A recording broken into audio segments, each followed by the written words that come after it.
வணக்கம் அன்பு நண்பர்களே, welcome to our channel VR Media Tamil. இந்த காணொலியில் நம்ம பார்க்கக்கூடிய விஷயம் திருப்போரூர் தொகுதியினுடைய தேர்தல் களம் எப்படி இருக்கின்றது, கருத்து கணிப்பு முடிவுகள் எந்த அளவில் இருக்கின்றது என்பதை பற்றி தான் இந்த காணொலியில் நம்ம பார்க்க போகிறோம். ரொம்ப ஷார்ட்டாக எவ்வளோ குயிக்காக பார்க்க முடியுமோ நம்ம பார்த்துடலாம். திருப்போரூர் தொகுதி, திருப்போரூர் சட்டமன்ற தொகுதி அப்படின்றது செங்கல்பட்டு மாவட்டத்தில் இருக்கக்கூடிய ஒரு தொகுதி, சென்னையை ஒட்டிய தொகுதி அப்படின்னு கூட சொல்லலாம். ஈசிஆரில் பார்க்குறப்ப சென்னைக்கு அடுத்ததாக இருக்கக்கூடிய தொகுதி, ஈசிஆரை உள்ளடக்கிய தொகுதி, மகாபலிபுரம், திருக்ககுன்றம் போன்ற முக்கிய பகுதிகள், குறிப்பாக மகாபலிபுரம் போன்ற வரலாற்று சிறப்புமிக்க சுற்றுலாத்தலங்களை உள்ளடக்கிய பகுதி, திருக்ககுன்றம் போன்ற கோயில் நகரங்கள், திருப்போரூர் போன்ற கோயில் நகரங்களை உள்ளடக்கிய தொகுதி இந்த திருப்போரூர் தொகுதி. இந்த தொகுதியில் சமுதாய வாக்குகள் எந்த அளவில் இருக்குது அப்படின்னா, தலித் மக்கள் பெரும்பான்மையாக இருக்கிறார்கள். தலித் மக்களுக்கு அடுத்து வன்னியர் சமூக மக்கள் பெரும்பான்மை சமூகமாக இந்த பகுதியில் இருக்காங்க. கடந்த 2021 சட்டமன்ற தேர்தலில் இந்த தொகுதியினுடைய முடிவு எப்படி இருந்திருக்கு அப்படின்னா, விடுதலை சிறுத்தைகள் கட்சி சார்பில் திமுக கூட்டத்தில் விடுதலை சிறுத்தைகள் கட்சி போட்டியிட்டு 93,954 வாக்குகளை பெறுகின்றது. அதே மாதிரி பாமக 92,007 வாக்குகளை பெறுகின்றது. 2000க்கும் குறைவான வாக்குகள் வித்தியாசத்தில் தான் விடுதலை சிறுத்தைகள் கட்சி வெற்றி பெறுகின்றது.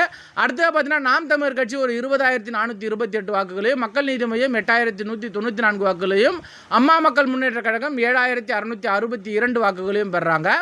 இப்போ இந்த தேர்தல் களம் இதிலேருந்து எப்படி மாறப்போகுது அப்படின்னு பார்த்தீங்க அப்படின்னா, விடுதலை சிறுத்தைகள் கட்சி வந்து பார்த்தீங்கன்னா 93,000 வாக்குகளை ஏற்கனவே பெற்றிருந்தாங்க.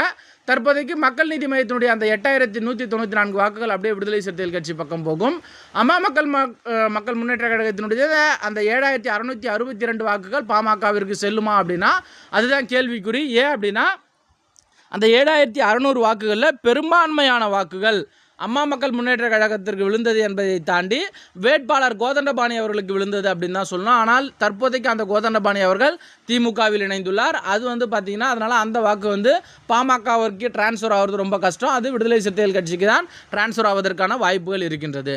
அடுத்ததாக வந்து பார்த்திங்க அப்படின்னா, தாவேக்கா யாருடைய வாக்குகளை இந்த பகுதியில் வாங்குறாங்க அப்படின்னு பார்த்தீங்கன்னா, கடந்த தேர்தலில் நாம் தமிழர் கட்சி 20,000 வாக்குகளுக்கு மேலே பெறாங்க. அந்த வாக்குகளை இந்த முறை தாவேக்கா பெறுகின்றது. அந்த நாம் தமிழருடைய வாக்குகளிலிருந்து கணிசமான வாக்குகளை தாவேக்கா பிரிக்கின்றது. திமுக அதிமுகவிடமிருந்து எல்லா தொகுதியிலும் பெறுவது போல கணிசமான வாக்குகளை நாம் தமிழர் பெறுகின்ற பட்சத்தில் இந்த தேர்தலில் நாம் தமிழர் 20-25 தாவேக்கா 20-25 வாக்குகள் கிட்ட பெறுவதற்கான வாய்ப்புகள் இருக்கின்றது. அப்போ பாஸ்ட் டேட்டா வச்சு நம்ம பார்க்குறப்ப இந்த தொகுதியில் விடுதலை சிறுத்தைகள் கட்சியினுடைய வெற்றி வந்து பார்த்திங்கன்னா உறுதி செய்யப்படுகின்றது.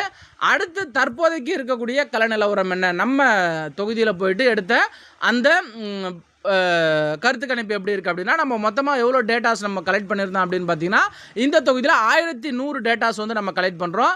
திருக்ககுன்றம், திருப்போரூர் ஆகிய 2 ஒன்றியங்கள், மகாபலிபுரம் பேரூராட்சி போன்ற 3 பகுதிகளிலும் நம்ம டேட்டாஸை கலெக்டிவாக தான் எடுக்கிறோம். மொத்தம் 1100 டேட்டாஸ் எடுக்கிறோம். இதிலிருந்து நமக்கு கிடைக்கக்கூடிய ரிசல்ட் என்னவாக இருக்குது அப்படின்னு பார்த்தீங்கன்னா, விடுதலை சிறுத்தைகள் கட்சி இந்த இடத்துல ஒரு 35% வாக்குகளையும், அடுத்ததாக பாமக ஒரு 32% வாக்குகளையும், தமிழக வெற்றி கழகம் ஒரு 20% வாக்குகளையும், நாம் தமிழர் கட்சி ஒரு 4% வாக்குகளையும் பெறுகிறார்கள். அப்போ அந்த டிஃப்ரென்ஸ் என்னவாக இருக்குன்னா, விடுதலை சிறுத்தைகள் கட்சி 35%, பாமக 32%.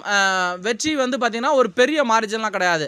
நம்ம வந்து பார்த்திங்கன்னா ஏற்கனவே 2 தொகுதிகள் செய்யூர் பார்த்துருந்தோம், பெரியகுளம் பார்த்துருந்தோம். இந்த 2 தொகுதிகளிலும் 5% வாக்குகளுக்கு மேல் வித்தியாசம் இருந்தது. ஆனால் இந்த இடத்துல பார்த்திங்கன்னா நம்ம பார்க்குறது 3% வாக்குகள் தான் வித்தியாசம் இருக்கின்றது. ஆனாலும் கூட விடுதலை சிறுத்தைகள் கட்சி இந்த இடத்துல வெற்றி பெறுகின்றது அப்படின்றதான் நமக்கு கிடைக்கக்கூடிய தகவலாக இருக்கின்றது.